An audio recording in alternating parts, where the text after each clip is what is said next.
What's poppin', guys? Kyle here, back on the podcast channel once again, and say we are switching up a little bit. So, in this video, I'm going to be going over 5 WWE wrestlers who I think have had a disappointing 2025 so far. Now, obviously, the year just begun. I mean, we're literally in February at this point, so it's still very early in the year, but as of right now, the cracks in WWE's foundation for it being a good product are now starting to form, at least in my opinion. And I think now I'm starting to really question how a lot of the upper card is acting, or how they are being booked, and how much they are appearing. We'll get into that certainly in this video. And I think that at this point, I'm like, yeah, I just need to do a video about it, because I'm like, some of the decisions and some of the moves that they're doing, like, for example, some of them are not showing up, or, like, cutting bad promos, or just in these feuds that just seem to never end.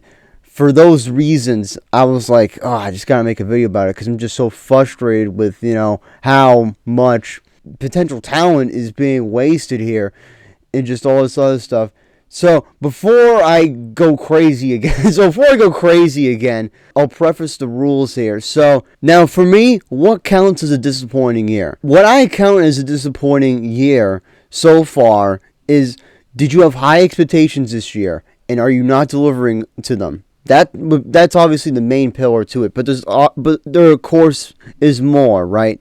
Like, are you doing pretty good right now, but it's not as good as it could be? All that stuff like that will be considered for this list.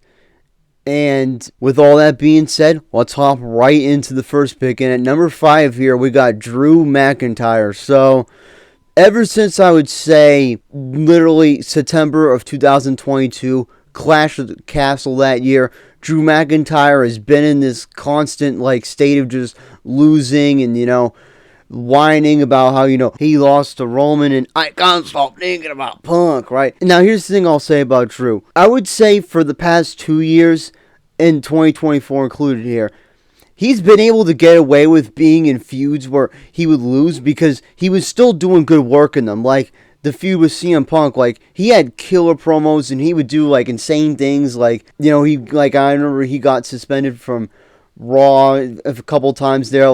Who does that anymore? You know what I mean? The product just feels too safe now, and when that stuff when stuff like that happens, it made it really interesting. That feud was probably his last, I would say, great feud. And then now he's been stuck in this sort of, guilt trip, or just, coping about, oh, I gotta beat up all the members of the bloodline because I lost to Roman at the Clash of the Castle. You know what I mean? And the thing is, a lot of people in the WWE community would be like, yeah, Drew McIntyre was probably the MVP of 2024. And they didn't really give him a title reign. I mean, he held the World Heavyweight Championship at WrestleMania 40 for 4 minutes before Damian Priest cashed in on him. I mean, that was a crazy moment. But, this is a guy, I think, where, it was considered that he had a great 2024. And then now this year, it was okay, well, in 2025, he's got to win something. He's got to win a World Heavyweight Championship or the WWE Championship. But as it's looking right now, he's just going to be stuck in this internal feud forever with Seth Rollins and CM Punk, Roman Reigns mixed in there with the bloodline. It seems like this feud's just going to keep going on forever, and the question never gets brought up. It's okay, well, at some point, when do you realize that, this is a good wrestler, and this is a guy that you probably could put a championship on, but we still have guys like Gunther who barely are in any of these feuds that are on Raw right now. It's Drew McIntyre, he has the feuds right. He's really in touch with the stories, and, he can do all that stuff. But he doesn't have the gold to back it up. Whereas Gunther has the gold to back it up, but he's not really in the feuds that are taking place on Raw right now. And look, now come to think about it, I don't actually mind him feuding with CM Punk or Roman Reigns, Seth Rollins. I don't mind that. But the thing is that this storyline ain't going nowhere. There's no payoff. Okay, if the payoff, in my eyes, I thought was going to be okay, well, this feud will cost, or this feud will give Drew McIntyre a shot at the championship. Is that what it's looking like right now? Because I don't think that's what it's looking like. So, I'm not going to reveal too much more about the storyline that's been going on with them because it might reveal who is higher up on this list. But anyways, now let's hop on to number 4, which is Solo Sikoa. So Solo Sikoa was parading around that he was the new tribal chief, basically ever since Roman Reigns lost the WWE Championship at WrestleMania 40. And I will give it to him, he was a good heel, and he kept the story pretty interesting, which of course means that it was a good storyline too. But what happened on the first episode of Raw on Netflix on January 6th was that Roman Reigns won the match, and then ultimately he got the Ulafala back, which means now he's the tribal chief again. And ever since then, what has Solo Sikoa done, right? I'm going to turn to Chris Collinsworth here. It's like, now here you got a guy that ain't done nothing since he lost to Roman Reigns on the first episode of Raw on Netflix. Right? You know what I mean? I can't believe I just did that. But right, that's my main problem with him. I remember last year when Solo declared himself the tribal chief, right? I was like, oh, this is going to be a good stepping stone for him to do some more work in the future that would be great, right? And as of right now, that hasn't happened yet. Like, I remember on the SmackDown a couple weeks back, he came out for a promo and he seemingly gave up and was just like, he just left. Like, he went out into the ring, like, to cut a promo or whatever. It's like, oh, is he going to do something? Like, is he finally going to respond to, losing the Ulafala, right? But then he just leaves. It's like, what happens there? Like, this was somebody, once again, I had high expectations on. Like, this was somebody that I was like, okay, this is somebody that's going to be doing some stuff next year. And as of right now, it seems like Jacob Fatu is doing what he should be doing right now. And another thing that's frustrating about Solo Sikoa is that we haven't really heard from him ever since he lost to Ulafala. Like, there's a huge... We'll get into this later on in the list. Maybe I might have spoiled who would be coming up sooner on the list. But nothing has happened from this OTC versus, Solo Sikoa feud. Nothing has happened from this. Or nothing has been continued from that feud. And it's just very confusing. It's like, I don't know. I feel like I shouldn't get into that much about it. Because, I feel like I'll be talking about this later on in the list. And at number 3, we have Seth freaking Rollins, right? It's funny, right? They say his name is Seth freaking Rollins, but it's like, I mean, what is this dude, like an 80s wrestler? You know what I mean? Like Jake the Snake Roberts type shit, you know what I mean? Like, I don't know if Seth Rollins is on that level. And based off the work that he's been doing this year, I don't think he's really making that good of a case that he's an all-timer.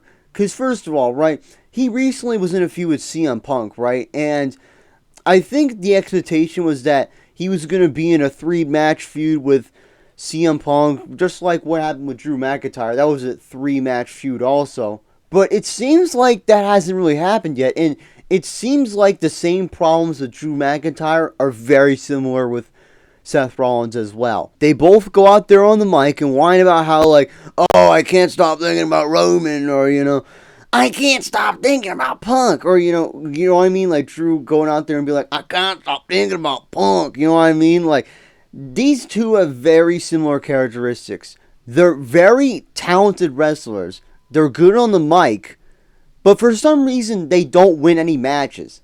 And these are, like, really good wrestlers. Like, I would say they're like upper mid-card talent. They're basically like on the threshold of the main event. But yeah, you're starting to notice something that's very common on Raw. How comes Drew McIntyre and Seth Rollins don't want the World Heavyweight Championship that Gunther has right now? Why isn't Gunther involved with these guys? This is one thing that Triple H has not explained to us very well, or not at all, really. Like, he has basically CM Punk, Drew McIntyre, and Seth Rollins basically circle jerking each other, being like, oh, I hate you, or, oh, I don't respect you, or, oh, whatever. Which, yeah, this feud that they have going on right now, it's great, but the reason why it sucks is because there's nothing on the line. None of them are holding anything of value, like the WWE Championship. Like, if Gunther was in this circle right now with McIntyre, Punk, and Rollins, this would be a great feud right now. It's like, okay, there could be a match potentially where it's like, okay, fatal four-way, right? Who would win the WWE World Heavyweight Championship? There's none of that. And the thing with this storyline, too, that also sucks is that it seems like this is going nowhere. Like, there's no sense of, like, like a goal or something that was reached in this feud. It just seems like they keep feuding with each other and nothing new is brought to the table, right? So that's why I think Seth Rollins' 2025 has been disappointing so far. And with similar reasons like with McIntyre, this is somebody that absolutely could be holding a belt right now. Like the World Heavyweight Championship would look pretty, decent on Rollins right now. It would be really good for the division, I think. And now we're on to number 2, which is Roman Reigns. Yes, the OTC is on the list. And as somebody that has been really liking Roman Reigns over the past 5 years at this point, right? Since 2020, now it's 2025, so it's been 5 years already since 2020. Wow, it's crazy. Roman Reigns turned heel 5 years ago. Wow, and it's crazy. And, he did turn face in 2024 when he came back from losing the Undisputed Championship. You know what I mean? But when that happened, I wasn't really disappointed. In fact, I thought that was really the best storyline that was going on in WWE at that point. But now that feud's over, what have they done ever since then? Nothing really. Roman Reigns' appearances on TV have been and they've become less and less, and he hasn't really been contributing in any storylines ever since then. And now I'm getting the question where it's like, okay, yeah, look, I know Roman Reigns is a part-timer. Like, yeah, obviously he ain't going to show up there every week, but to a certain extent, you need him to be involved in the storyline. I mean, this is a guy, right? I've heard somewhere he's the highest paid wrestler on the roster, right? But they don't use him in any storylines. It's like, what are we doing here? And thinking about it now, the way that Roman was booked over the past year, with him trying to be the tribal chief once again, they booked him like he was really a top wrestler in the company. Like, the Ulufala was portrayed like it was a championship in my eyes, right? And if that was the case, my thought was like, okay, why doesn't Roman want his belt back? Like, yeah, he said that he wants his belt back and all this stuff, but seeing how this, right, because the Royal Rumble just happened, right? And Punk eliminated Rollins and Roman when they were, like, feuding with each other during the match or whatever. Like, they locked eyes with each other and they basically went at it. And then Punk eliminated the both of them, like, while they were distracted with each other on the ropes, right? And then what happened was, like, basically when Rollins got out of the ring or whatever, he went over to the steel steps, pulled the top one off, and then put Roman on the steel steps and then curb stomped him twice. And now it seems like he's going to be out again. We don't know when he's going to come back. Meanwhile, we got Kevin Owens over here taking Alabama slams from Cody Rhodes onto a ladder. Lord knows what he broke doing that, right? Yet he goes on Raw last night, does a pile driver to Sami Zayn. It's like, am I really supposed to sit back here and believe that Roman Reigns is out from a curb stomp? Now, don't get me wrong. The curb stomp is a really dangerous move. I think it was banned for a while in WWE. I'm surprised they brought it back based off, us, I think, still being in the PG era, right? Although it was the PG era that they did that in. It was a move that was banned, right? And it was because it was, a dangerous move and, it'd be a hard one to spot. But, you know what I mean? Like, I don't know if, like, getting an Alabama slam or a curb stomp, like, which one would be more deadlier, but based off how Kevin Owens was after Cody Rhodes did that to him, it looked like Kevin Owens had way worse damage done to him. In Roman Reigns, it looked like, he could, like, stand up or... Meanwhile, Kevin Owens really couldn't, He had to be carried out there on a stretcher. I mean, yeah, Roman had to be carried out too, but you know what I mean? It just felt different. Like, Roman's injury, for some reason, like, they had to make up the excuse, like, okay, well, he got curb stomped twice, and that means he's out for 2 weeks. Meanwhile, CM Punk, during the main event of the first episode of Raw on Netflix, took so many finishers and signatures from Seth Rollins, including curb stomps, right? But he, of course, right, somebody that is older than Roman Reigns got back up and was like, oh, that's nothing, right? And still won the match. But somehow, those curb stomps on the steel steps hurt Roman Reigns. somebody that is younger than CM Punk somehow has to take out more time to recover from an injury if he even got injured, right? It's probably, I'm assuming it's a kayfabe injury, I'm assuming that, like, he had something to do, which I'm thinking, like, now, I'm like, because at number one here, we got John Cena, and you guys may be surprised by it. It's like, I'm not disappointed with how John Cena did in the ring. I kind of was like expecting that, like, yeah, he's not gonna be what he was in like 2005 or during his Super Cena era. I wasn't expecting that, but the reason why I'm disappointed with Cena is that he hasn't showed up at all. I'm like, this is your final year of wrestling, and you're telling me you can only show up once a month? Like, you see, the thing with this is that, like, this is your farewell tour, right? Like, I was thinking, like, going into this, like, okay, Cena's gonna have some feuds, or he's gonna have some moments, or, feuds where he elevates the new talent or whatever, and none of that has happened. I thought the point of this farewell tour was that we were gonna see Cena more on TV, but now we've only seen him at the PLEs, and basically at the PLEs, because I guess the first episode of Raw on Netflix was really a PLE. And another thing, so about the Royal Rumble, right? So John Cena was in it, and he was in the top two, or he was in the final two that was in the Royal Rumble, right? So it came down to Jey Uso and John Cena, right? And I know I haven't talked about the Royal Rumble yet. So what happened was John Cena and Jey Uso were on the ring apron, right outside the ropes, you know what I mean? And Jey Uso, he comes in, he like goes into the ring, or he gets in and pushes John Cena off the ring apron, and it's, of course, now it's probably going to be an iconic moment where he like looks back and he's like shocked or whatever. My problem with that now is that, like, okay, if this was going to be Cena's final year, now look, him winning the Royal Rumble, I'm honestly not too sad or too upset that he didn't win the Royal Rumble, but once it got to the point to where it did, where it was like Punk was out, Roman was out, Drew was out, Seth Rollins was out, LA Knight was out, all these people were out, I was like, you might as well just make Cena the champion, because, say what you want about Jey Uso, but who is he going to go up against? Is he really going to fight Cody? Someone who's his friend, really, based off of what we see in the storyline? So, right, he's probably going to face Gunther at WrestleMania. And the thing is, we've seen this match already like 3 times. Like, how many times are we going to see Jey Uso face Gunther, and then ultimately Gunther wins it, and then nothing is interesting, or nothing really draws me to be like, oh yeah, I have to see that match again, right? So, that opportunity was completely squashed, because it's like, you see what I mean here? Like, how Gunther is really just causing a lot of problems in the storyline that WWE has right now. Gunther's basically on his own little island, and the only person that does anything or, says anything to him is Jey Uso. Meanwhile, he could be feuding with, like, Cena or Roman, Drew, Punk, basically the whole upper mid-card of Raw. But no, what does he do? Not show up to the show, or only speaks with Jey Uso. It's like there's other wrestlers on the roster besides Jey Uso. Anyways, I'm getting sidetracked here, but it's really screwing with Cena too. It all intertwines, you know what I mean?